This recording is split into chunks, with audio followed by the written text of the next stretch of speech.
नमस्कार, मी Prachi Salunkhe. Positive news या आमच्या विशेष कार्यक्रमात आपलं स्वागत. कोरोना संकटात सर्वत्र नकारात्मक वातावरण आहे. मात्र असं असताना या संकट काळात अनेक सकारात्मक घडामोडीही घडतात. त्यामुळे अशा सकारात्मक घटना तुमच्यापर्यंत पोहोचवून सकारात्मक परिवर्तन व्हावं यासाठी आम्ही सकारात्मक बातम्यांचा खास कार्यक्रम आपल्यासाठी घेऊन आलोय. सकारात्मक बातम्यांच्या आमच्या या खास कार्यक्रमातून तुम्हाला लढण्याचं बळ तर मिळेलच, शिवाय या संकट काळात गरजूंना मदत करण्याची प्रेरणाही मिळेल. चला तर मग पॉझिटिव्ह बातम्यांचा आढावा घेऊयात पॉझिटिव्ह न्यूज या आमच्या खास कार्यक्रमातून.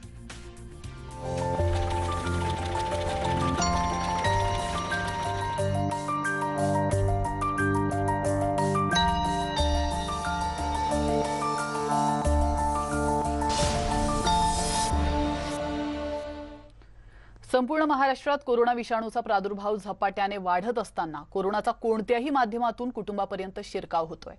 मांडवगण फराटा इथल्या तब्बल 21 व्यक्तींचं संपूर्ण कुटुंब कोरोना पॉझिटिव्ह आलं होतं. यातील वयोवृद्ध, लहान मुलं यांच्यासह सर्व कुटुंबाने कोरोनावर यशस्वीपणे मात केली आहे. कुटुंबात लहान मोठ्या 21 व्यक्ती आहेत. योग्य औषधोपचार, जबरदस्त इच्छाशक्ती, जिद्द, योग्य व्यायाम, सकस आहार यांच्या जोरावर संपूर्ण कुटुंब आता कोरोनामुक्त झालंय. एकत्र कुटुंब पद्धतीत राहणाऱ्या एकाच कुटुंबावर कोरोनाचं संकट आलंय. मात्र खचून न जाता योग्य उपचार पद्धतीच्या जोरावर या सर्वांनी कोरोनाशी दोन हात करून ही लढाई जिंकली आहे.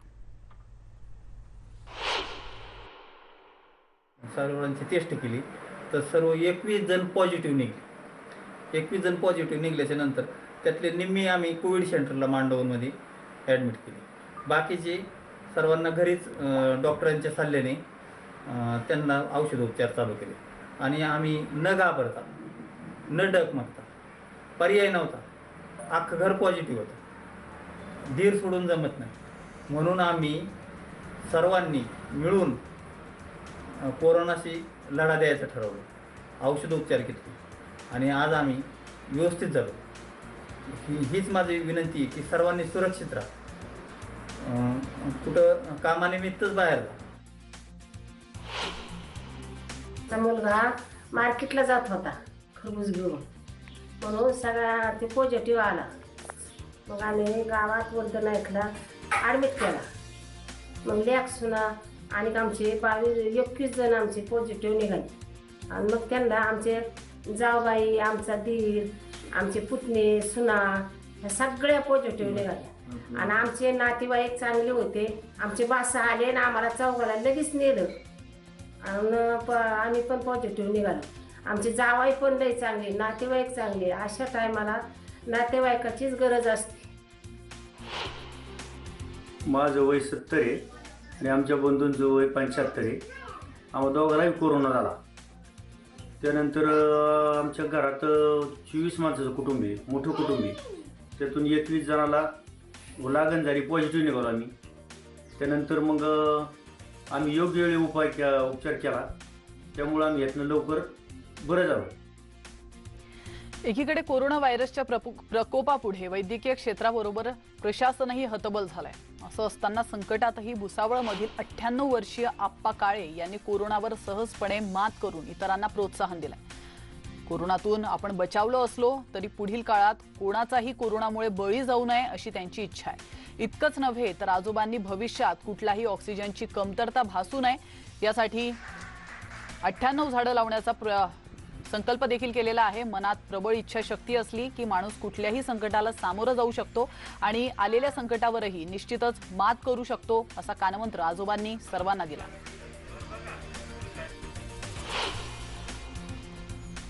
कोरोना हॉस्पिटलून बाहेर आल्यानंतर माझी दिनचर्या व्यवस्थित सुरू झाली आणि हॉस्पिटलमध्ये सुद्धा मी नामस्मरण करत होतो.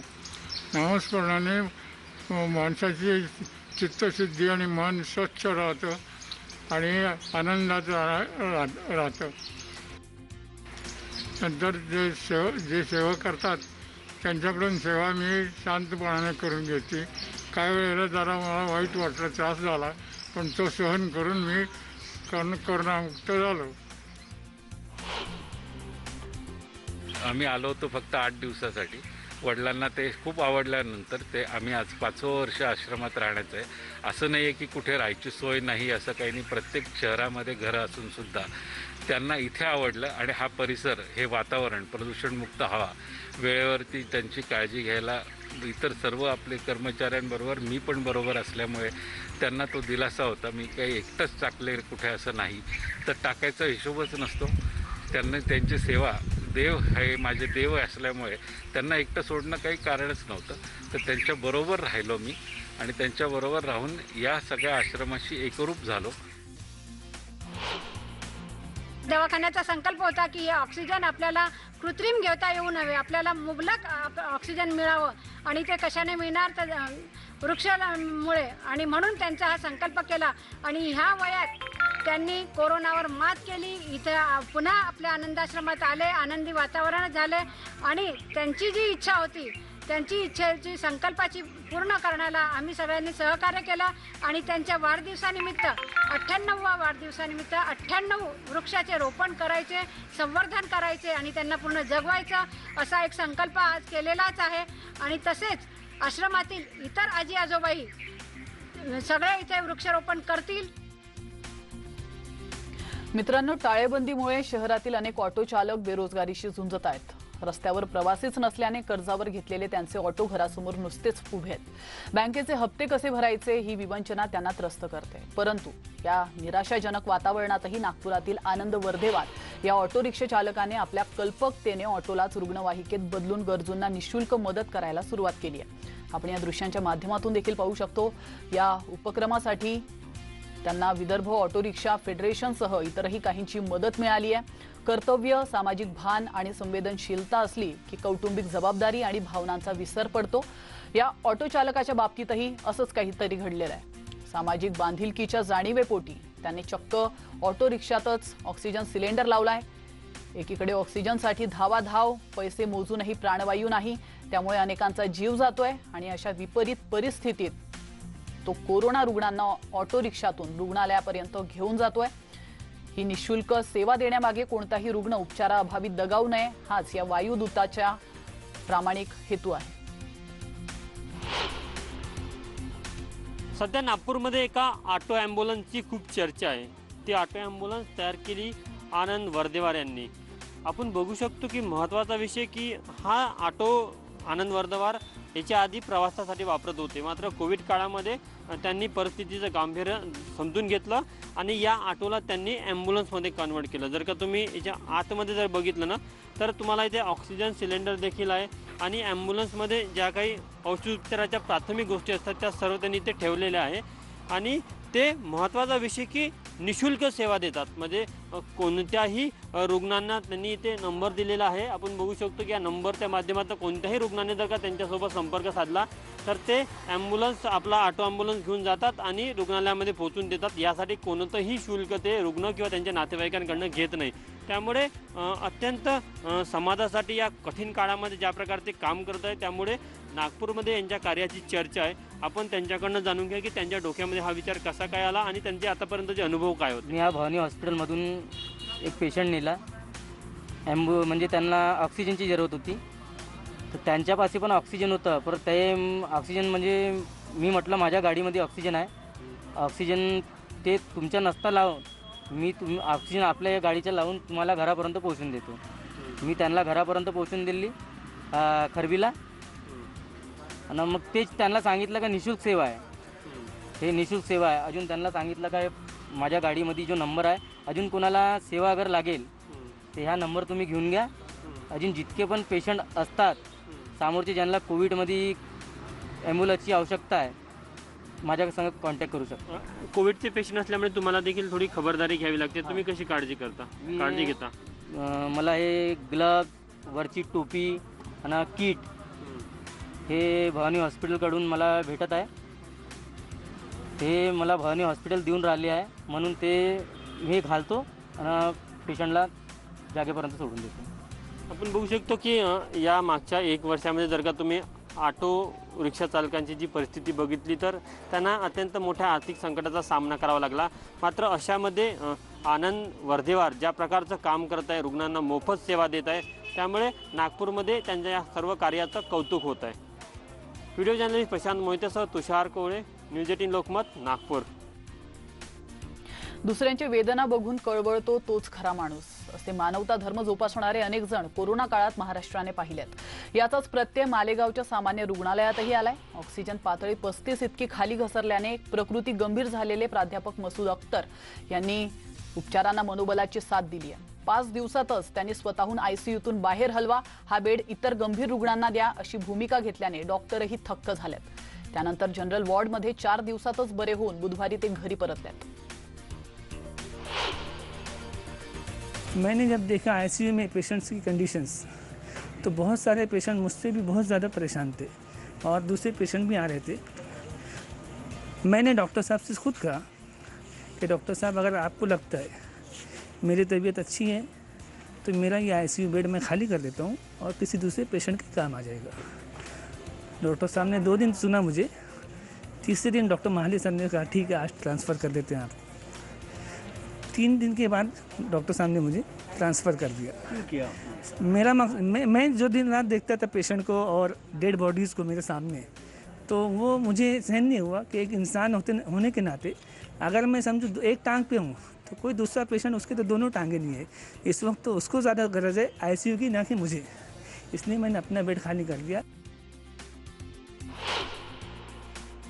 झाले त्यावेळेस त्यांना आयसीयूमध्ये जागा मिळत नव्हती म्हणून आम्ही इमर्जन्सी वॉर्डमध्ये त्यांना व्हेंटिलेटरवर घेतलं. त्याच्यानंतर 2 दिवसानंतर ते आयसीयूत शिफ्ट करण्यात आले. 6 दिवस ते आयसीयूमध्ये व्हेंटिलेटरवर होते. उपचारांना त्यांनी चांगला प्रतिसाद दिल्यानंतर त्यांच्या प्रकृतीमध्ये सुधारणा झाली आणि नंतर ज्यावेळेस ते फक्त ऑक्सिजनवर मेंटेन करत होते तर त्यांनी स्वतःहून सांगितलं की माझा जो आयसीयूचा बेड आहे तो इतर कोणाला जर दिला तर जसे माझे प्राण वाचले तसे कोणाचे अजून प्राण वाचू शकतील.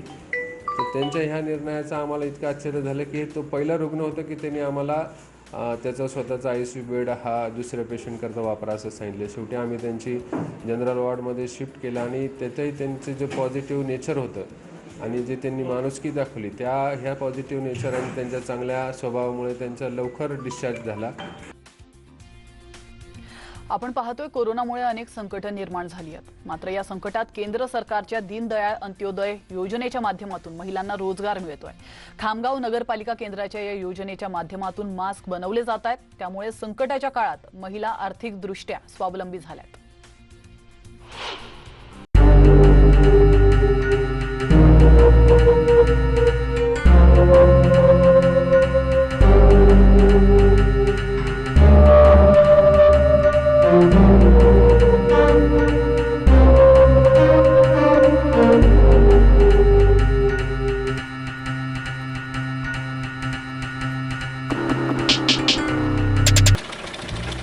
केंद्र सरकारच्या दीनदयाळ अंत्योदय राष्ट्रीय नागरी उपजीविका अभियानांतर्गत राज्यातल्या 15 नगरपालिकांची निवड करण्यात आली. त्यात खामगाव नगरपालिकेचाही समावेश आहे.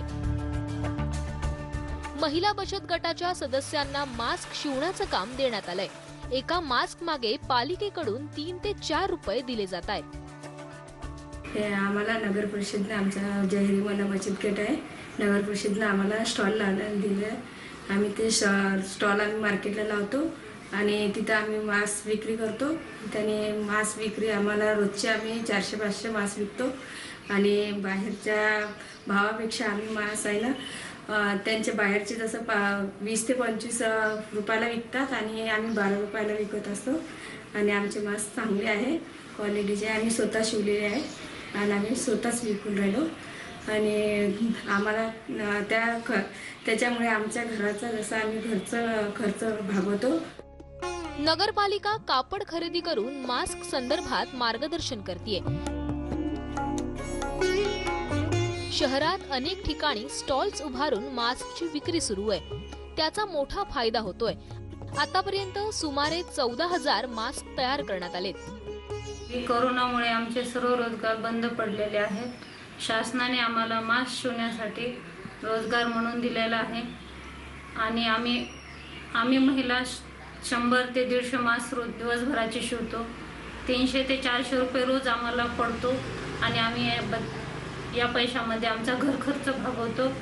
याबद्दल शासनाचे आभार खामगाव नगरपालिकेअंतर्गत जे स्थापन झालेले महिला बचत गट आहे, या महिला बचत गटातील 65 सदस्यांना आपण ट्रेनिंग दिलं होतं आणि त्या अंतर्गत त्यांना मास्क शिवण्याचं जे ट्रेनिंग दिलं त्यांच्यामार्फत आपण मास्क शिवून घेतले आणि जवळपास 13,826 मास्क आपण शिवलेले आहेत आणि यामार्फत महिलांना एक चांगल्या प्रकारे उद्योग निर्माण झालेला आहे त्यांचा आणि त्यांना रोजगारसुद्धा यामार्फत आपण दिलेला आहे. सरकारी योजना या पद्धतीने राबवल्या गेल्या तर त्याचा अनेक गरजूंना फायदा होऊ शकतो. त्यामुळे सरकार आणि प्रशासनानं रोजगाराभिमुख नियोजन करण्याची गरज आहे. राहुल खंडारे, न्यूज 18 लोकमत, बुलढाणा. ब्रेक नंतर पुन्हा एकदा आपलं स्वागत आहे आणि आता एक वेगळी बातमी आहे. कोरोनाबाधित रुग्णांचा ताणतणाव कमी व्हावा आणि मानसिक स्थैर्य त्यांना व्यवस्थित राहावं यासाठी अनेक कोविड सेंटरमध्ये वेगवेगळ्या उपाययोजना राबवल्या जात आहेत. गेवराईच्या कोविड सेंटरमध्ये कोरोना नियम पाळून संगीत रजनीचं आयोजन करण्यात आलं होतं. गाण्याच्या तालावर रुग्ण तणाव दुःख विसरून थिरकताना पाहायला मिळाले. आपण या दृश्यांच्या माध्यमातून देखील पाहू शकतो. यात वयाचं बंधन नव्हतं. वयोवृद्ध तरुण या ठिकाणी सहभागी झाले होते. कोविड केअर सेंटरमध्ये शेकडो रुग्ण उपचार घेत असून त्यांचं मनोबल वाढवण्यासाठी संगीत रजनी प्रभावी ठरते.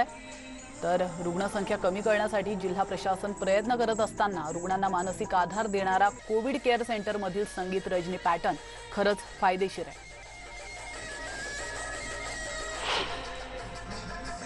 आम्ही गेली 6 दिवसापासून गीत गायन आणि योगाच्या माध्यमातून कोरोना रुग्णाचे त्या ठिकाणी भीतीचं वातावरण दूर करण्यासाठी मी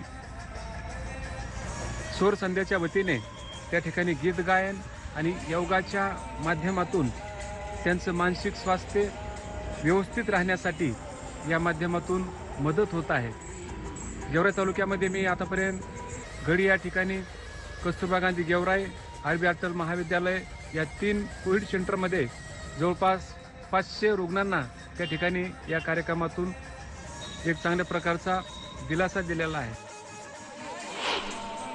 कोविड केअर सेंटरमध्ये श्री सुनील मुंडे यांनी गायनाचे कार्यक्रम आयोजित करून रुग्णांना दिलासा दिलेला आहे.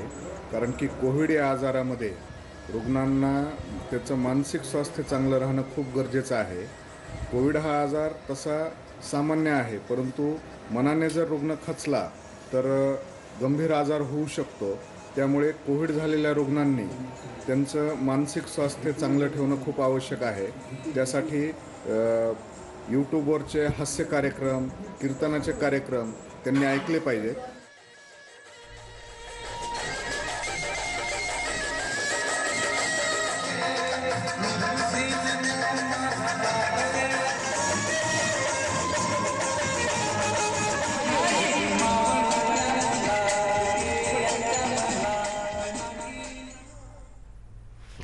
तर कोरोनाच्या या संकटात अनेक ठिकाणी माणुसकीचा प्रत्यय येतोय. लखीमपूरमध्ये गोल्डन बाबा नावानं प्रसिद्ध असलेले ट्रान्सपोर्ट व्यावसायिक मोहन बाजपेयी स्वतःच्या खर्चानं ऑक्सिजन उपलब्ध करून देत आहेत. यामुळे रुग्णांना मोठा दिलासा मिळाला आहे. मोहन बाजपेयी यांनी तब्बल 260 ऑक्सिजन सिलेंडर मागवलेत.